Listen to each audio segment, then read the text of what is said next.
ये मूवी एक ऐसी दुनिया के ऊपर है जहाँ पर जादुई लोग और जादुई जानवर साथ में रहते हैं। स्टार्टिंग में हमें एक मॉन्स्टर को दिखाया जाता है जिसे कि कुछ सोल्जर्स पकड़कर जेल में ले जा रहे थे, और वो कोई नॉर्मल जेल नहीं थी क्योंकि उसके अंदर भी काफी अजीब अजीब मॉन्स्टर कैद थे। अब उसी जेल की एक सेल के अंदर हमें दो इंसान एडगिन और होल्गा को दिखाया जाता है, और वो दोनों भी उस जेल के अंदर एक चोरी के इल्जाम में बंद थे। अगले दिन ही उन दोनों की कोर्ट के अंदर सुनवाई होने वाली थी और एडगिन का प्लान था कि वो चौथे जज के साथ मिलकर वहां से भागने वाला था। अब उन दोनों की सुनवाई का टाइम हो जाता है और वो दोनों कोर्ट के अंदर जाते हैं। वहां जज एडगिन से उसकी चोरी करने की वजह पूछते हैं, तो एडगिन उन्हें स्टार्टिंग से सारी स्टोरी बताता है। कुछ टाइम पहले एडगिन ने एक ग्रुप को ज्वाइन किया था और वो ग्रुप मासूम लोगों की मदद किया करता था, और साथ ही में वो ग्रुप जादूगर चोरों को पकड़कर जेल में बंद किया करता था। और एडगिन ने भी काफी चोरों को पकड़ा था, लेकिन वो अपनी नॉर्मल लाइफ में अपनी वाइफ और अपनी बेटी कीरा के साथ बहुत खुश था। लेकिन एक दिन ऐसे ही एडगिन जब घर वापस आता है तो वो देखता है कि उसकी वाइफ को चोरों ने मार दिया है, और ये और कोई चोर नहीं बल्कि उन्हीं चोरों में से किसी का काम था जिन्हें आज तक एडगिन ने पकड़ा था। एडगिन अपनी वाइफ के मरने के बाद बहुत ज्यादा अकेला पड़ गया था और उसने उस ग्रुप को भी छोड़ दिया था। साथ ही में वो अपनी बेटी कीरा का ध्यान भी खुद ही रखा करता था। और इन मुसीबत के दिनों में ही एडगिन को होल्गा मिलती है। होल्गा एडगिन को अकेला देखकर उसके साथ रहना शुरू कर देती है और वो कीरा का भी ध्यान रखा करती थी। लेकिन अभी भी उनके पास पैसे नहीं थे और उन पर पैसों की बहुत ज्यादा कमी हो रही थी, इसीलिए एडगिन और होल्गा ने मिलकर चोरी करनी स्टार्ट करी। और ऐसे ही एक दिन चोरी करते हुए उन दोनों को एक नेकलेस मिलता है, और वो कोई नॉर्मल नेकलेस नहीं था क्योंकि उसे पहनकर कोई भी इंसान गायब हो सकता था। होल्गा उस नेकलेस को कीरा को पहना देती है और वो मिलकर काफी सारी चोरियां करते हैं। और इसी दौरान उन्हें एक लड़का साइमन भी मिलता है और वो एक जादूगर था। अब उनकी एक छोटी सी टीम बन चुकी थी जिसके साथ मिलकर वो चोरियां करते थे। लेकिन ऐसे ही उन्हें एक दिन एक जादूगर मिलता है जिसका नाम फज था। अब फज भी उनके साथ मिलकर चोरियां किया करता था, और ऐसे ही एक दिन फज उनको एक जादूगरनी सोफीना से मिलाता है। सोफीना उन सबको एक आइलैंड के बारे में बताती है जिस आइलैंड पर काफी सारी जादुई और एंटीक चीजें रखी हुई है। साथ ही में उस आइलैंड पर एक ऐसी चीज भी है जिससे कि किसी भी मरे हुए इंसान को जिंदा किया जा सकता है। लेकिन उस आइलैंड पर सिर्फ उसी ग्रुप के लोग जा सकते हैं जिसमें पहले एडगिन था। अब एडगिन भी लालच में आ चुका था क्योंकि उसे अपनी मरी हुई वाइफ को जिंदा करना था, इसीलिए वो उनके साथ उस आइलैंड पर जाने के लिए हाँ कर देता है। अगले दिन वो सब मिलकर आइलैंड पर जाते हैं और वो उसके अंदर घुस जाते हैं जहाँ पर बहुत ही पावरफुल और एंटीक जादुई चीजें रखी हुई थी, और वहाँ पर वो स्टोन भी रखी हुई थी जिससे कि मरे हुए लोगों को जिंदा किया जा सकता है। लेकिन इतने में ही वहाँ पर सोल्जर्स आ जाते हैं और वो एडगिन और होल्गा को पकड़ लेते हैं। एडगिन उस स्टोन को फज को दे देता है और वो उससे बोलता है कि कीरा का ध्यान रखना, जिसके बाद सोफीना और फज वहाँ से भाग जाते हैं और होल्गा और एडगिन पकड़े जाते हैं। और यही एडगिन की पूरी स्टोरी थी। इस स्टोरी को सुनने के बाद जज उसे छोड़ने का डिसाइड करने लगते हैं, लेकिन इतने में ही वहाँ पर चौथा जज आ जाता है और वो एक पक्षी था। एडगिन और होल्गा उसके साथ उड़कर वहाँ से भाग जाते हैं। अब वो दोनों फज को ढूंढना स्टार्ट करते हैं क्योंकि फज के पास ही वो सारी चुराई हुई चीजें थी, और साथ ही में एडगिन की बेटी कीरा भी फज के पास ही थी। एडगिन को पता चलता है कि फज एक सिटी का लॉर्ड बन चुका है। अब वो दोनों फज के महल में जाते हैं जहाँ पर एडगिन को अपनी बेटी कीरा भी मिल जाती है। लेकिन कीरा एडगिन से बहुत ज्यादा गुस्सा थी क्योंकि उसे बताया गया था कि एडगिन उसको छोड़कर भाग गया था। इस बात का सच जानने के लिए वो दोनों फज के पास जाते हैं और फज के साथ में सोफीना भी होती है। दरअसल में सोफीना और फज ने मिलकर एडगिन का इस्तेमाल किया था ताकि वो उसके इस्तेमाल से उस आइलैंड पर जा सकें, और फज ने ही कीरा को एडगिन के खिलाफ भड़काया है। यहाँ तक कि फज ने कीरा को ये बताया था कि एडगिन उस स्टोन को इसीलिए लेने गया था ताकि वो उसको बेचकर उससे पैसे कमा सके, लेकिन हकीकत तो ये थी कि एडगिन अपनी वाइफ को जिंदा करना चाहता था।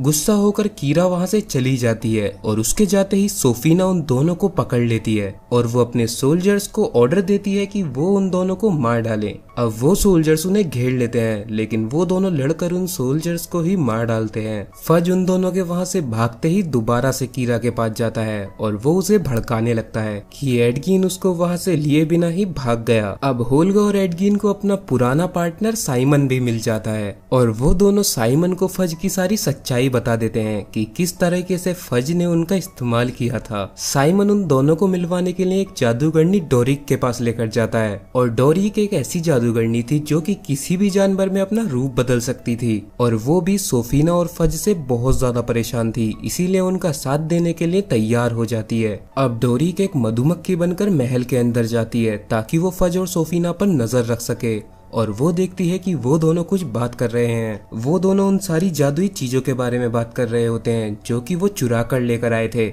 सोफीना फज को बताती है कि वो सारी चीजें एक लॉकर के अंदर हैं और उन लॉकर पर उसने ऐसे मंत्रों से जादू किया है कि उन्हें कोई भी नहीं खोल सकता। लेकिन तभी सोफीना को एहसास हो जाता है कि उन पर कोई नजर रखे हुए है। डोरिक वहाँ से अलग अलग जानवरों का रूप बदलकर भागने लगती है और वो भागकर होल्गा और एडगिन के पास आती है। वो उन दोनों को उस लॉकर के बारे में बता देती है। साइमन उन्हें बताता है कि उस लॉकर को खोलने के लिए उन्हें एक जादुई हेलमेट चाहिए होगा और उसी हेलमेट को पहनकर वो उस लॉकर को खोल सकते हैं। उस हेलमेट के बारे में होल्गा को भी पता होता है क्योंकि वो जिस कबीले में रहा करती थी वहाँ के लोगों ने उस हेलमेट को बहुत ही सेफ जगह पर छुपाया हुआ है, लेकिन उस कबीले के सारे ही लोग मर चुके हैं। लेकिन फिर भी वो लोग जादू का इस्तेमाल कर मरे हुए लोगों से कुछ देर तक बात कर सकते हैं, जिसके बाद वो लोग मिलकर एक कब्रिस्तान में जाते हैं और वहाँ के एक मुर्दे को उठाकर उस हेलमेट के बारे में पूछते हैं। वो उन लोगों को बताता है कि उस हेलमेट को लेने के लिए बहुत पहले एक रेड विजर्ड नाम की जादूगरनी आई थी और उन कबीले वालों के ऊपर उसने ड्रैगन से हमला किया था, जिससे कि अधिकतर कबीले वाले मर चुके थे। और उसी टाइम पर एक वॉरियर आता है जिसने उन कबीले वालों की मदद की और साथ ही में वो उस हेलमेट को अपने साथ ले गया। फिर वो सब मिलकर उस वॉरियर के पास जाते हैं और एडगिन उससे बोलता है कि उन्हें वो हेलमेट फज से लड़ने के लिए चाहिए और वो वॉरियर उनकी बात मान जाता है और उन्हें हेलमेट देने के लिए तैयार हो जाता है। वो उन्हें काफी नीचे जमीन के अंदर लेकर जाता है, लेकिन हेलमेट ब्रिज के दूसरी साइड रखा हुआ था और उस जगह का ब्रिज भी टूट चुका था। और ऐसे टाइम पर साइमन अपने जादू का इस्तेमाल करता है। दरअसल में साइमन पोर्टल्स खोल सकता था, यानी कि वो एक जगह पर एक सर्कल जैसी चीज खोल देता है और वैसी ही सर्कल जैसी चीज वो ब्रिज के दूसरी साइड भी खोल देता है, जिससे कि वो लोग एक सर्कल के अंदर से होकर दूसरी जगह पर जा सकते हैं। अब उन सबको हेलमेट मिल जाता है, लेकिन इतने में ही वहाँ पर सोफीना के सोल्जर्स आ जाते हैं। वो सब उन सोल्जर्स से लड़ने लगते हैं। अब उसी जमीन के नीचे एक ड्रैगन भी सो रहा था और वो उन सब की आवाजों की वजह से उठ जाता है और वो ड्रैगन उन सभी लोगों को ऊपर हमला कर देता है। अब साइमन उन्हें किसी तरीके से अपने पोर्टल के अंदर ले जाता है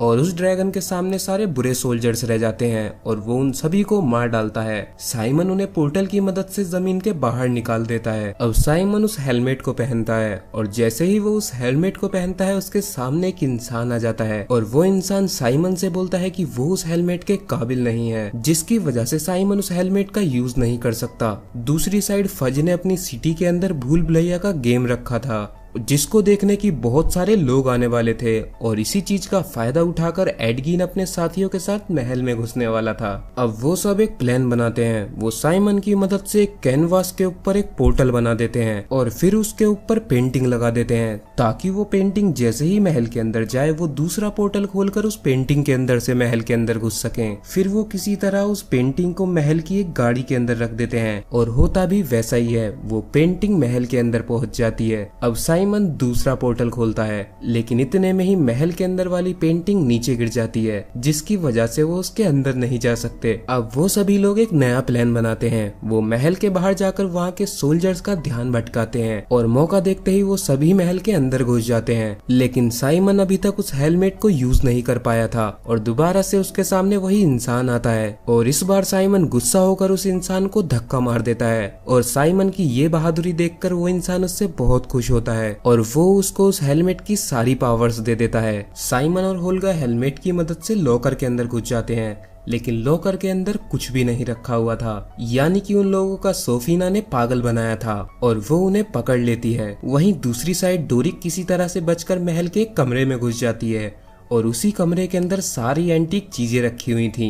लेकिन तभी सोल्जर आकर उसे भी पकड़ लेते हैं और दूसरी साइड एडगिन भी पकड़ा गया था। अब फज उन सभी को मारने का ऑर्डर दे देता है, लेकिन तभी एडगिन बोलता है कि अगर उन सभी को उन्हें मारना ही है तो वो उन्हें उस भूल भुलैया वाले गेम के अंदर छोड़ सकते हैं, और अगर वो उस भूल भुलैया से बाहर नहीं निकले तो उन्हें मार दिया जाए। फज उसकी ये बात मान जाता है क्योंकि उस भूल भुलैया के अंदर काफी सारे मॉन्स्टर भी थे। जिसके बाद उन चारों के हाथ में एक ब्रेसलेट पहनाया जाता है, और जब तक वो ब्रेसलेट उनके हाथ में था तब तक वो कोई भी जादू नहीं कर सकते थे। वो भूल भुलैया के अंदर जाते हैं जहाँ पर उन्हें काफी सारे ट्रैप मिलते हैं, और ऐसे ही एक ट्रैप के अंदर डोरिक का हाथ फंस जाता है। होल्गा उसके हाथ को पकड़कर किसी तरह बाहर खींच लेती है, जिसकी वजह से डोरिक का ब्रेसलेट उसके हाथ से निकल जाता है। अब डोरिक जादू कर सकती थी और वो जादू की मदद से उस ट्रैप को एक दूसरी जगह टेलीपोर्ट कर देती है, और वो खुद सांप बनकर उस ट्रैप से बाहर निकल जाती है और उन सभी को भी वहाँ से बाहर निकाल लेती है। जिसके बाद वो सभी टेलीपोर्ट होकर महल के अंदर पहुँच जाते हैं और सारी चीजों को चुरा कर एक बोट के अंदर रख लेते हैं। अब वो लोग वहाँ से भागने वाले थे, लेकिन इतने में ही वहाँ पर फज भी पहुँच जाता है और फज के पास कीरा थी। वो कीरा को मारने की धमकी देता है। वो सभी अपने जादू का इस्तेमाल कर कीरा को छुड़ा लेते हैं और वहाँ से बोट लेकर भाग जाते हैं। लेकिन सोफीना के पास एक जादुई चीज रह गई थी, जिसकी मदद से वहाँ पर जितने भी लोग थे वो उन्हें ज़ॉम्बी में कन्वर्ट करने लगती है, और सिटी के लोगों को बचाने के लिए एडगिन को वापस आना पड़ता है। अब साइमन एक उड़ते हुए एयर बैलून के अंदर एक पोर्टल ओपन कर देता है और उस पोर्टल से उस सिटी में खजाना गिराने लगता है, जिससे कि वहाँ के सारे लोग अरीना से बाहर आ जाते हैं और ज़ॉम्बी बनने से बच जाते हैं। अब सोफीना का ये प्लान फेल हो चुका था और वो उन चारों को मारने के लिए उनके पास आती है। एडगिन कीरा को गायब होने वाला नेकलेस पहना देता है। इतने में ही डोरिक एक बहुत बड़ा भालू बनकर सोफीना के ऊपर हमला कर देती है, लेकिन सोफीना उनसे बहुत ज्यादा पावरफुल थी। वो एक पत्थर के ड्रैगन को जिंदा कर देती है और उसे कंट्रोल करने लगती है। अब वो सभी उस ड्रैगन से लड़ने लगते हैं, लेकिन वो उसका कुछ भी नहीं बिगाड़ पा रहे थे